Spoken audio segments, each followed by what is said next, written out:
So what I want to do tonight is I actually want to talk about why I've been really proud to have been around and now part of CAA for over the last 25 years. But in order to do that, I'm going to first talk about a lot of other things.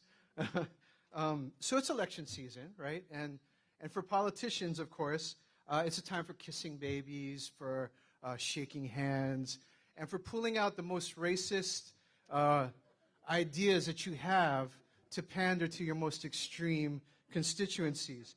We live in an era of what my friend at Stanford calls, Samuel Eam calls demographobia, right? The irrational fear of changing demographics. And as the fastest growing minority, right, everybody's going to be a minority, right? So what does that even mean to be a minority anymore?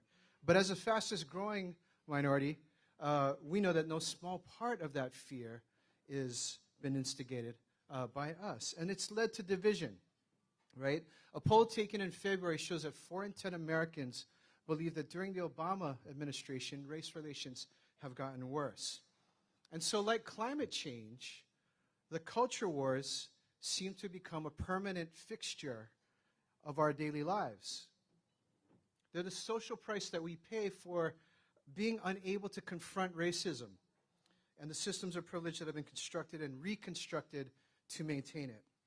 And the defense of privilege is waged most fiercely on the field of culture because here are where the symbols of fear and terror trump, pun intended, symbols of judgment and empathy.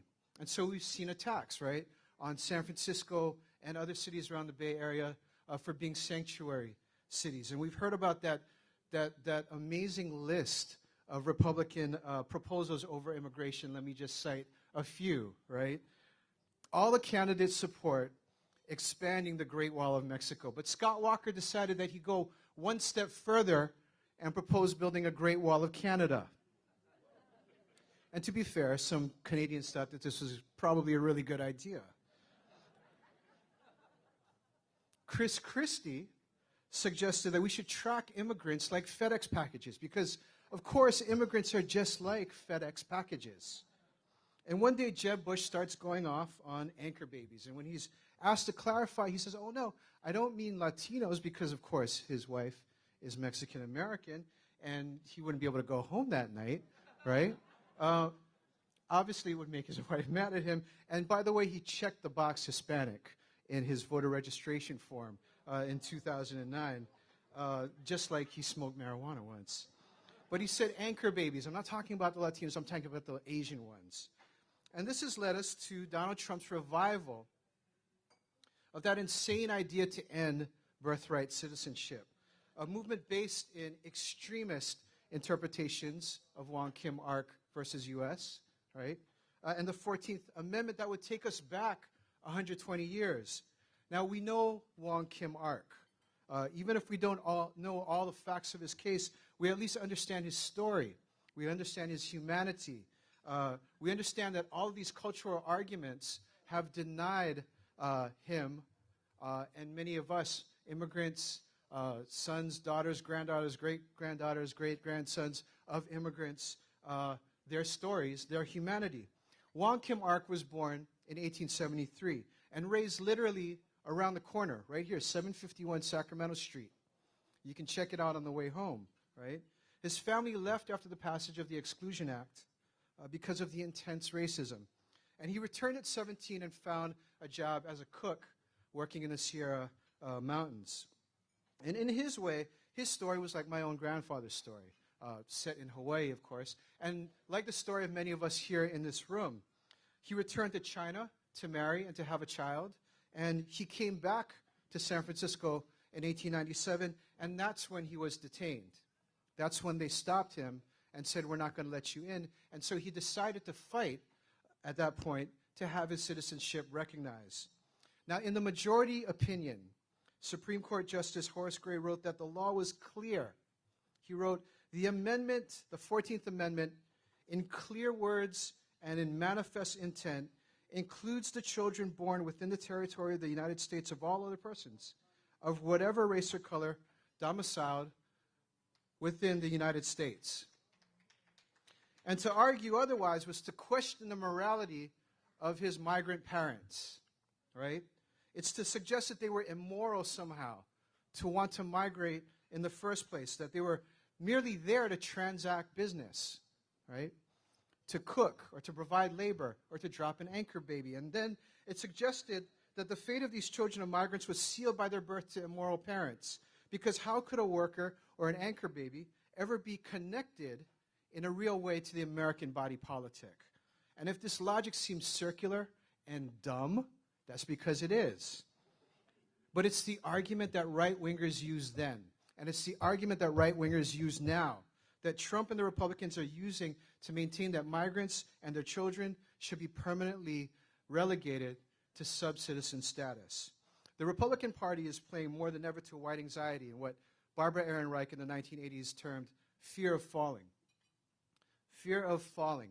Economic dislocation is absolutely real.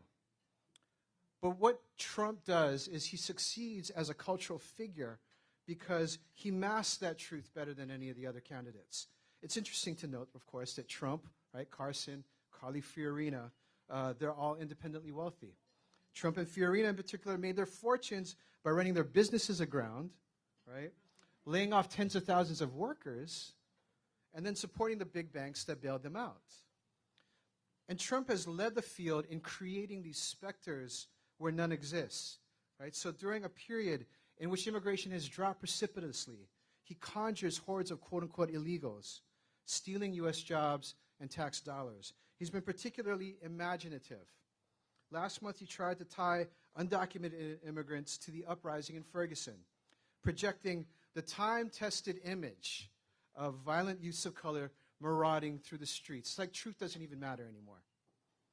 I went to Ferguson and I heard the truth from the activists and the organizers there, who said the violence there is mainly a product of the state. The same state that killed Michael Brown, that killed Von Derek Myers, Kajemi Powell, Kimberly Randall King, that over-polices poor people of color in order to fund municipal budgets, that segregates people of color in a small handful of towns in St. Louis County, and that sends the same heavy artillery into the streets of Ferguson as they do to the border. Trump and the Republicans live in a world of their own ghastly imaginings of ghosts and phantasm that are the anxieties of their privilege. But what is the reality? The reality is that we still face a broken immigration system in which the dreams of those who are seeking legal status through the process may be delayed for longer than their lifetimes. The reality is an economic non-recovery in which all people of color have taken a beating. At the peak of the market, after the peak of the market in the mid-2000s, white household median net worth dropped by 16%. Economic dislocation is real. But it dropped by 53% for blacks, by 54% for Asian Americans, by 66% for Latinos. The median Asian household net worth is 69% of a white household. For Latinos, it's 6%. For African American households, it's 5%. The reality is that while parts of the Bay Area are experiencing a huge economic boom and the housing market is going insane, many here, right here in Chinatown, continue to live on multiple jobs and the fear of coming home one day to find out that they've been evicted. And so we talk a lot about gentrification, but what becomes of those who are displaced? They're forced out of the cities into the decaying suburbs. And these old suburbs with names like Ferguson and Sanford, right, are already proving to be the new flashpoints. We shouldn't only be speaking of gentrification because gentrification is only the visible urban side of the larger issue, which is resegregation. The question is, where will we take our stand? When I was in Ferguson, right, the activists there have revived an old folk song, "Which Side Are You On?" Which side are we going to be on? CAA's proud history of struggle, and most importantly, of being on the right side of the struggle, reminds us that we too can win. We can win on educational access, like in the fight to keep City College open. We can win on health access, like the battle to expand Medi-Cal to undocumented people. And when no more Chinese graffiti appears on the walls in Portola, we can win when we demonstrate our expansive commitment to freedom and to justice. Asian Americans and Chinese Americans in particular here in the Bay Area have a very important role to play, not just because of our numbers, but because of how we're positioned in the racial hierarchy, in this in-between space. I first became involved in CAA through the work that Henry Durr and Ling-Chi Wang and Lillian Singh were doing at UC Berkeley in the 1980s to stop discrimination against Asian Americans in the admission process. And their goal then, as it is now, was to fight for an open society in which one would not be limited by their birth, by their circumstance, especially those who came from the harshest of circumstances. In that regard, they wanted to both express a profound commitment to affirmative action for underrepresented minorities and for the poor, and to ensure that Asian Americans, particularly those from working class and poor backgrounds, and immigrant backgrounds, could fairly compete for a seat. And since that time, unfortunately, many in our community have concluded that the only way to preserve opportunity is to deny it to the least of us. Some have filed lawsuits and actions that would resegregate our public resources, but this time with Asian Americans on as added beneficiaries. And so we have a city in which Chinese Americans have participated in the destruction of affirmative action in the schools and won. One elder who supported the trashing of desegregation at Lowell High School told me, "Why should I not be able to fight for the rights of Chinese Americans?" And I understand. I understand the anger. I understand the history of exclusion, where that comes from. I understand where the premise of that question comes from. But if we believed in only fighting narrowly for ourselves, then we would have been fighting all the time to turn all the schools, from kindergarten all the way through the UCs, into all Asian American schools. And that's not what we're here about. We're here to be about.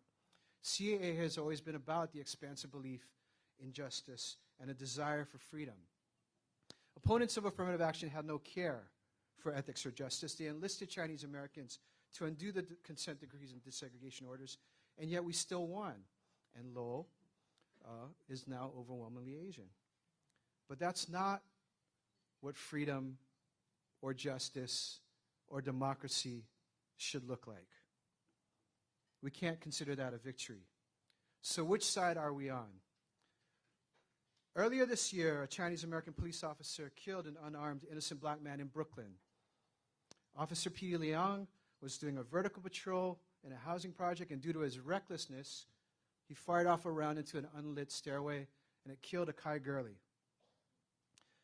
Akai Gurley eventually died of his wounds as Liang and his partner argued over whether or not to report the shooting. Gurley left behind a 2-year-old daughter. Now, some Asian American groups formed a defense fund for Officer Peter Liang. What was disturbing for so many of us were the terms on which these so-called civil rights organizations were trying to defend the policeman. Here's a very revealing quote from a spokesperson from a civil rights coalition that no one had heard about before the indictment. He said, "If it was not for Ferguson and not for Staten Island, Peter Liang might not have been indicted." Now Liang was called a scapegoat. Some people insisted that he was being made to pay for the crimes of Officer Darren Wilson, of Officer Daniel Pantaleo, and many more white officers who were never indicted for their killings, and let Liang's bullet, regardless of whether he intended to or not, still struck and killed Gurley. It still left a 2-year-old without her father. Did Liang's supporters really believe that the killing was less indictable because it came from the gun of an Asian American officer? What this so-called civil rights organization is arguing is that if hundreds of thousands of people had not taken to the streets in a freedom movement against state violence of containment, sparked by the extrajudicial killings of Michael Brown and Eric Garner and others, then this Chinese American police officer would have been, or at least should have been, afforded all of the privileges due to a white cop who had just shot a black person. What they were really saying was Peter Liang wanted to be seen as white, that Asian Americans should be able to share in all the entitlements of white privilege. In this case, the right of a white police officer to murder an unarmed black person without consequence. There is no civil right to murder anyone who has not put that policeman in a life-threatening position. There is no civil right for an Asian American police officer either. This was a naked appeal to be afforded the privileges of whiteness. And if this is what representation is look like, then we don't want any part of that. We should never confuse some people demanding that Asian Americans be given the entitlements of white privilege with a movement demanding true civil rights for Asian Americans, much less a movement demanding freedom for all. It's time for us to fix our eyes once again on the prize. In our movements these days, we talk a lot about electoral representation, we talk about policy reform, we talk about civil rights, but we don't talk enough about freedom. Freedom. What do we mean by freedom? What do we mean when we talk about an Asian American freedom movement? From our interconnected histories, we already know what the lack of freedom looks like. The denial of citizenship to Native, Black, and Chinese American bodies, imperialism in the Pacific, in Southeast Asia, in East Asia, the incarceration of Japanese American during World War II, the war on terror that's led to the targeting, profiling, and uprooting of entire Southeast Asian, Muslim, and Arab American communities, the immigration policies that dehumanize and contain our undocumented loved ones and tear our families apart. That's what the lack of freedom looks like. We know that we need freedom from containment. We need freedom from confinement. We need freedom from oppression. We need freedom from dehumanization. But there's not only a freedom from, there's a freedom for. What do we want the freedom to do? The freedom to enact. The freedom to make real. This is important for us to think about because the other side thinks about this all the time. In their conception, freedom is characterized narrowly, and they want freedom to extract all the resources of the planet, the freedom to accumulate all the material goods that they can, the freedom to exploit other people's labor, the freedom to limit other people's freedom, the freedom to impose one's will on another person, another people, another nation. That's how the other side conceptualizes freedom. But how do we imagine freedom? This is a big question. And it's one that we find ourselves often ill-equipped to deal with. As Robin Kelley notes in his very important book, Freedom Dreams, sometimes I think the conditions of daily life, of everyday oppressions, not to mention the temporary pleasures accessible to most of us, render much of our imagination inert. We're constantly putting out fires, responding to emergencies, finding temporary refuge, all of which make it difficult to see anything other than the present. Kelley is saying that we need to be given, and we need to give ourselves the freedom and the room to dream again. Achieving critical mass means that we are creating the spaces to dream in the streets again. Kelley writes, revolutionary dreams erupt out of political engagement. Collective social movements are incubators of new knowledge. But he also notes that often our dreaming is suppressed and policed, not only by our enemies, but by our leaders of so-called social movements themselves.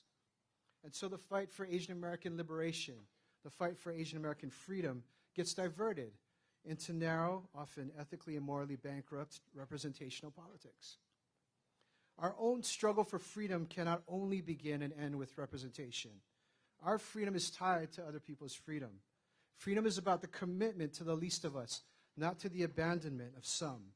Freedom is about reciprocity, not domination. It's about exchange. It's about community, not appropriation and individuality. It's about moving all of us towards asserting, expressing, and appreciating our full humanity. So here's a paradox. An Asian American identity movement cannot only be about Asian American identity. As Grace Lee Boggs has put it, instead of seeing ourselves as victims, we need to see ourselves co-creating a vision that enlarges all of us in our mutual humanity, that moves us all towards truly seeing all of humanity. And so in that sense, we have to be grounded in an ethics of identity. Otherwise, we're bound to create a movement that reproduces the worst of the current structures, and we become the oppressors. An ethical movement begins with correcting the lack of representation and misrepresentation, but it moves towards embracing and uplifting all those who are oppressed. In the same way that the Black Lives Matter movement sets the example of embracing the rich and radical diversity of Black lives, an ethics of identity leads us towards freedom for all. At a recent Unity rally in Portola. And I want to cite these words in closing because they're so powerful. Vincent Pan spoke, and this is what he said. We need to do more than address the hate and hate crimes. And the way we do it is not with more hate, but with more love. I'm not talking about a Hollywood version of love. The love we need is a love where we show up for one another. The love we need is a love that shares power. The love we need is a love where we work together towards common goals. In some ways, speaking against bigotry is easier than practicing this kind of love. But the peace we deserve, the peace that we deserve, only comes from a commitment to justice for all. And that's why I've been proud to be down with CAA for the last 25 years, and I'm proud to stay with CAA for the long haul. Thank you very much for your opportunity to speak tonight. Wishing you all the best.